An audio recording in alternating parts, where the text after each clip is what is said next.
तो दोस्तों, अब से कुछ हफ्ते पहले की तो बात है जब भारत जमकर रूसी कच्चा तेल खरीद रहा था। एक बार को हालात ऐसे भी बन गए थे कि सऊदी अरब और इराक को पछाड़कर रूस भारत का नंबर 1 तेल सप्लायर बन गया था। लगभग 20 मिलियन बैरल हर महीने हम कच्चा तेल रूस से खरीद रहे थे। लेकिन उसके बाद पिछले कुछ हफ्तों में रूस ने ऐसे कदम उठाए जिन्हें देखकर साफ लगता है कि शायद रूस भारत को कच्चा तेल देना ही नहीं चाहता।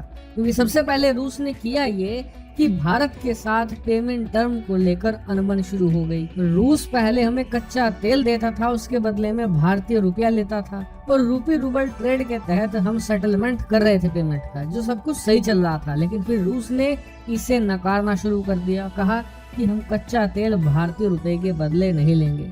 फिर उसके बाद बात चली कि जो यूएई की करेंसी है दिरहम, हम उसमें ट्रेड कर लेते हैं। लेकिन वहां भी बात नहीं बन पाई। क्यों? क्योंकि रूस चाहता था कि कच्चा तेल खरीदा जाए चीनी युआन में। और आपको जानकर हैरानी होगी कि भारत रूस की इस जिद के सामने झुक भी गया था। अब से 2 हफ्ते पहले जब हमने तेल का पेमेंट रूस को किया तो उसका जो लगभग 10% पेमेंट था वो हमने चीन की मुद्रा युआन में भी कर दिया था। सारी हदें हमने पार कर दी थी, लेकिन उसके बावजूद भी रूस नहीं माना। और अब से लगभग 10 दिन पहले इन्होंने भारत को कच्चे तेल पर दिया जाने वाला जो डिस्काउंट था वो लगभग खत्म कर दिया। रूस जहां हमें पहले करीबन 25 से लेकर $30 का डिस्काउंट दे रहा था, उसे घटाते घटाते ये $4 पर ले आए। और रूस के इन एक्शन से साफ पता चलता है कि रूस भारत को कच्चा तेल बेचने में इंटरेस्टेड नहीं है। इसीलिए भारत पिछले कुछ दिनों से ही तैयारियों में जुटा हुआ था कि कैसे रूस से जो हम तेल खरीद रहे हैं उसका अल्टरनेटिव ढूंढा जाए। और अब हमें इसका अल्टरनेटिव मिल चुका है। और सबसे खास बात, रूसी कच्चे तेल का तोड़ हमें एक देश में नहीं 3 देशों में मिल चुका है। यानी कि अब भारत के पास एक के बदले 3 ऑप्शन है सस्ता कच्चा तेल खरीदने के। कौन कौन से ऑप्शन है? दरअसल सबसे पहला ऑप्शन हमें मिला है इराक का। आप सभी लोग जानते ही होंगे कि रूस से पहले हमारा सबसे बड़ा तेल सप्लायर हुआ करता था इराक। और पिछले कुछ महीनों से इराक हमें कह भी रहा था कि रूस के बदले आप हमसे ही कच्चा तेल खरीद लीजिए, हम आपको डिस्काउंट दे देंगे, इसके अलावा पेमेंट टर्म में भी आपको हम फायदा दे देंगे। और अब रिपोर्ट आई है कि भारत इराक के ऑप्शन को सबसे ज्यादा सीरियसली कंसिडर कर रहा है, क्योंकि इराक हमें पेमेंट टर्म में बेनिफिट दे रहा है। वो कैसे? दरअसल अगर हम किसी और देश से कच्चा तेल खरीदते हैं तो उसकी पेमेंट हमें 50 से लेकर 60 दिनों में करनी होती है। लेकिन इराक कह रहा है कि आप लोग हमें पेमेंट 90 दिनों में कर देना, हम आपको क्रेडिट लाइन ज्यादा देंगे। इसके अलावा जो डिस्काउंट है वो भी आपको ठीक ठाक दे दिया जाएगा, आपको हम निराश नहीं करेंगे। इसके अलावा कुछ सोर्सेज ये भी बता रहे हैं कि इराक के साथ हम जो पेमेंट करेंगे वो कुछ भारतीय रुपए में कर सकते हैं और बाकी की डॉलर में, यानी कि हम मिक्स पेमेंट कर सकते हैं। इसको लेकर बातचीत जारी है। यानी कि इराक का ऑप्शन हमारे लिए एक बहुत ही अच्छा और सूटेबल पॉइंट बन जाता है। लेकिन सिर्फ इराकी ऑप्शन नहीं है, दूसरा ऑप्शन है यूनाइटेड अरब अमीरात यूएई।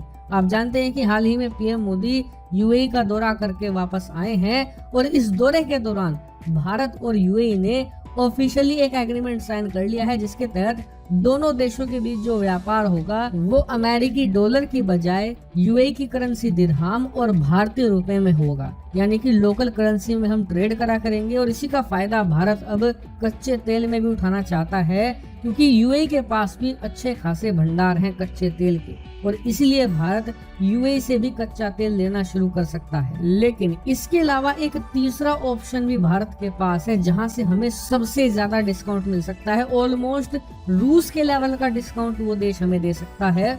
और वहाँ के जो एम्बेसडर हैं भारत में, जो राजदूत हैं, उन्होंने ये बात खुले तौर पर कह भी दी है। दरअसल इस देश का नाम है ईरान। दरअसल जैसा कि आप स्क्रीन पर देख सकते हैं, ईरान के जो उप विदेश मंत्री हैं और जो राजदूत हैं, इन्होंने एएनआई को एक प्रॉपर इंटरव्यू दिया है, जिसमें इन्होंने बताया है कि हम भारत को कच्चा तेल बेचने के इच्छुक हैं और डिस्काउंट भी हम बहुत तगड़ा देंगे। इसके अलावा जो पेमेंट फैसिलिटी है हम उसमें भी आपको फायदा पहुंचाएंगे। और सोर्सेज बता रहे हैं कि ईरान लोकल करेंसी में यानी कि इंडियन रुपये में व्यापार करने को भी तैयार है। लेकिन इस इंटरव्यू में ईरान के उप विदेश मंत्री ने साफ कहा है कि ये सब कुछ तभी संभव हो पाएगा जब भारत विलिंगनेस शो करेगा और हमसे बातचीत शुरू करेगा। तभी हम इसको लेकर प्रॉपर बता पाएंगे कि हम कितना डिस्काउंट देने को तैयार हैं। और इसीलिए मैंने जो ईरान का ऑप्शन है नंबर 3 पर रखा है, क्योंकि भारत पहले जाएगा इराक के पास, यूएई के पास। अगर वहां बात नहीं बनती है, अच्छा डिस्काउंट हमें नहीं मिलता है, तभी हम ईरान का रुख करेंगे। लेकिन आपको बता दूं कि अगर भारत इन अरब देशों से सस्ता कच्चा तेल खरीदना शुरू भी कर देता है, तो भी हम अपना सारा फोकस इन पर नहीं रखेंगे। भारत ने ये बात पहले ही कह दी है कि हम अपने जो ऑयल सोर्सेज हैं उन्हें डाइवर्सिफाई करेंगे, यानी कि हम जाएंगे अफ्रीकन देशों के पास, हम जाएंगे अमेरिका के पास, इसके अलावा जो लैटिन अमेरिकी देश है वहां हम जाएंगे और अलग अलग सोर्सेज से तेल खरीदेंगे, ताकि हम किसी पर भी निर्भर ना हो जाएं। इसके अलावा मुझे लगता है कि भारत को रूस से भी बात करनी चाहिए। हो सकता है बातचीत से मामला सुलझ जाए और फिर से हमें रूस से ही कच्चा तेल मिलना शुरू हो जाए। हालांकि इस पूरे मामले पर आपका क्या मानना है, कमेंट करके जरूर बताएगा। फिलहाल इस वीडियो में इतना ही। Thank you very much for watching video.